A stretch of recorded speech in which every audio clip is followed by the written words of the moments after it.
Bon, ok, stop. Est-ce que je peux vous dire quelque chose que personne vous a dit clairement? Vos problèmes de sommeil, ce n'est pas dans votre tête, ce n'est pas parce que vous êtes trop stressé et ce n'est absolument pas une fatalité. On vous a dit, c'est l'âge, faites avec. Moi, je dis non, la science dit non et aujourd'hui, je vous montre pourquoi et surtout comment reprendre le contrôle de vos nuits. Je m'appelle Nadia Zardi, je suis la créatrice de la Yoga Fit Method. J'ai 47 ans, en pleine périménopause. Et si vous traversez la périménopause ou la postménopause, cette vidéo a été faite pour vous. Abonnez-vous et si ce n'est pas encore fait, activez la cloche parce que on va déballer les vérités que vous méritez d'entendre. Et avant qu'on commence, likez cette vidéo pour soutenir ma communauté. Abonnez-vous et écrivez en commentaire «Je reprends le contrôle de mes nuits» parce que je vous réserve un guide gratuit exclusif pour un sommeil optimal et c'est pour vous. Le lien est dans la description. C'est parti! Alors pourquoi est-ce que vos nuits se dégradent à partir de 40 ans? Parce que vos hormones changent. Et ces hormones, elles sont littéralement les chefs d'orchestre de votre sommeil. L'œstrogène, cette hormone que vous connaissez bien, elle fait bien plus que gérer votre cycle. Elle favorise le sommeil profond, elle régule votre température corporelle, elle soutient la production de sérotonine, l'hormone du bien-être. Quand elle chute, ce qui se passe pendant la périménopause, les effets sont directs. Réveil nocturne, sueur, température qui déraille. Vous n'êtes pas hypersensible. Votre cerveau réagit à une chute hormonale réelle.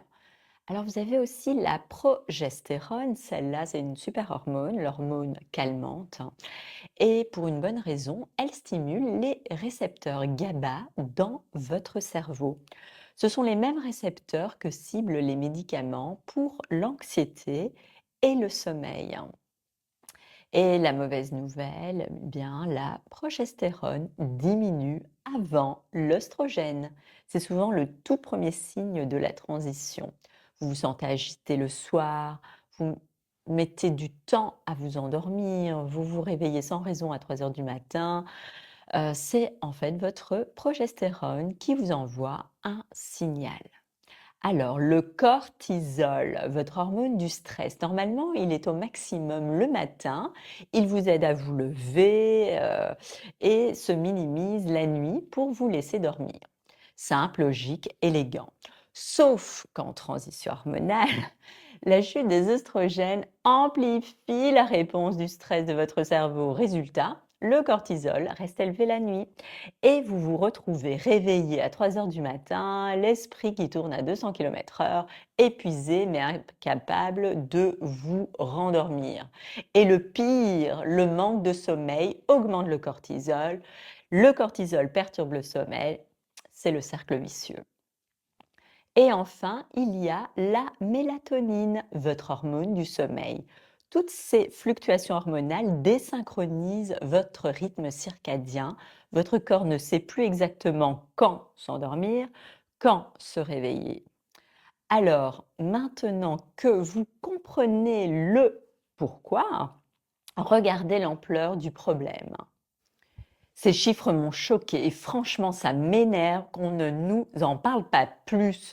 Selon la National Sleep Foundation, entre 40 et 60% des femmes ménopausées souffrent de troubles du sommeil liés aux changements hormonaux. 26% d'entre elles présentent des symptômes tellement sévères qu'elles remplissent tous les critères d'un diagnostic d'insomnie clinique et le risque augmente selon le stade de votre transition. Pour exemple, en périménopause, plus 60% de risque de troubles du sommeil, en postménopause, plus 67%, et après une ménopause chirurgicale, plus 117%. Ce sont les résultats d'une méta-analyse portant sur 24 études, ce n'est pas anecdotique, c'est massif, et l'étude SWAN, Study of Women's Health Across the Nation, qui a suivi 3045 femmes pendant 7 ans, confirme, les réveils nocturnes augmentent de façon significative à travers toute la transition ménopausique.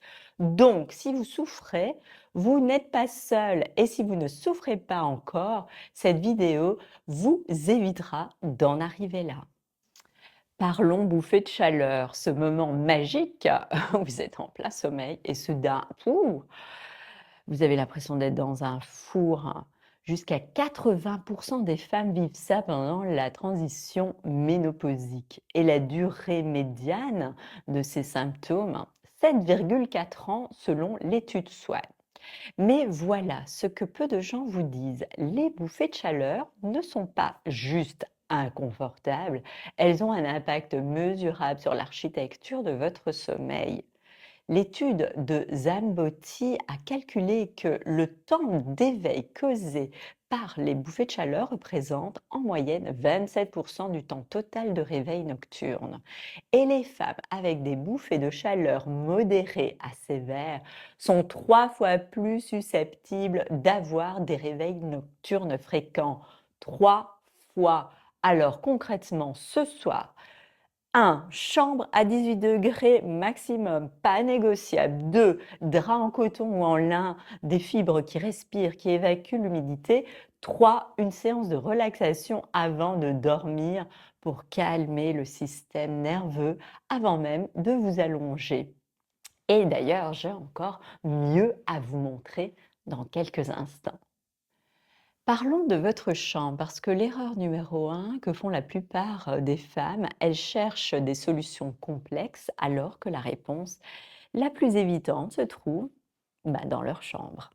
Sérieusement, est-ce que vous faites ces 3 erreurs? Règle numéro 1, la température. La science est claire, l'OMS le confirme, votre chambre doit être entre 16 et 19 degrés pour favoriser l'endormissement.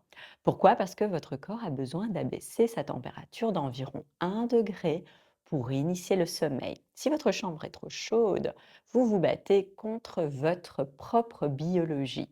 L'investissement est de zéro ou minime et l'impact est énorme. La règle 2, l'obscurité totale. Même une petite lumière, le voyant de votre chargeur, la lumière du réveil peut perturber votre mélatonine. Les rideaux occultants, les masques de nuit sont non négociables. Et la règle 3, la literie adaptée. Pendant votre transition hormonale, votre corps a des besoins thermiques spécifiques. Alors, les matelas en mousse à mémoire de forme ou avec des technologies gel, les oreillers en latex naturel, les draps en coton égyptien ou en lin, tout ça fait une vraie différence. Vous avez peut-être entendu parler de systèmes comme Bedjet, Chilipad ou 8Sleep. Ce sont des technologies qui existent, elles fonctionnent et elles peuvent changer la vie des femmes en transition hormonale. Voici ce que vous devez savoir. Une étude publiée dans Nature Scientific Reports a démontré qu'une meilleure dissipation de la chaleur corporelle pendant le sommeil augmente significativement le sommeil profond et calme le rythme cardiaque nocturne. En clair, refroidir votre corps pendant le sommeil n'est pas un luxe, c'est de la science. Alors, vous avez par exemple Bedjet, un système de ventilation thermique qui souffle de l'air chaud ou froid directement sous vos draps. Il est contrôlable par application, disponible en Europe et les prix sont environ entre 350 et 500 euros. Vous avez le Chilipad ou le Cube Sleep System, un surmatelas à eau thermorégulé. L'eau circule, la température que vous choisissez toute la nuit. Il est disponible aussi en Europe via les sites officiels. C'est entre 500 et 1000 euros selon le modèle. Et puis vous avez 8 Sleep Pod. Le plus technologique, c'est un matelas intelligent avec régulation thermique automatique et c'est basé sur votre rythme cardiaque et vos phases de sommeil. Il est disponible aussi en Europe et les prix sont à partir de 2000 euros. Vous avez aussi des alternatives abordables si votre budget est limité. Les surmatelas en gel, disponibles par exemple sur Amazon, Pour 50 à 150 €. Ils offrent déjà une belle différence thermique. Les matelas avec infusion de gel font également très bien le travail. Honnêtement, ce n'est pas une obligation, mais si les sueurs nocturnes perturbent vraiment vos nuits, c'est un investissement dans votre santé et votre qualité de vie et ça vaut largement le coup. Votre assiette du soir peut littéralement changer la qualité de votre sommeil. Voici ce qui marche vraiment. Privilégiez les aliments riches en tryptophane le soir. C'est le précurseur de la sérotonine et de la mélatonine. Vous en trouvez dans la volaille, le poisson, les œufs, les noix, les légumineuses et vous les associez à des glucides complexes comme la patate douce, le quinoa, le riz complet qui facilitent l'absorption du tryptophane au niveau de votre cerveau. Le magnésium 300 à 400 mg de biglycinate ou de glycérophosphate de magnésium 1 à 2 heures avant le coucher. C'est l'un des compléments les plus validés scientifiquement pour améliorer la qualité du sommeil. Et à côté, on a les à éviter. Le café après 14 heures, sa demi-vie est de 5 à 6 heures, donc un café à 16 heures perturbe encore votre sommeil à minuit. L'alcool, évidemment, il fragmente le sommeil et détruit le sommeil paradoxal, même s'il aide à s'endormir. Et les repas lourds, moins de 3 heures avant de dormir.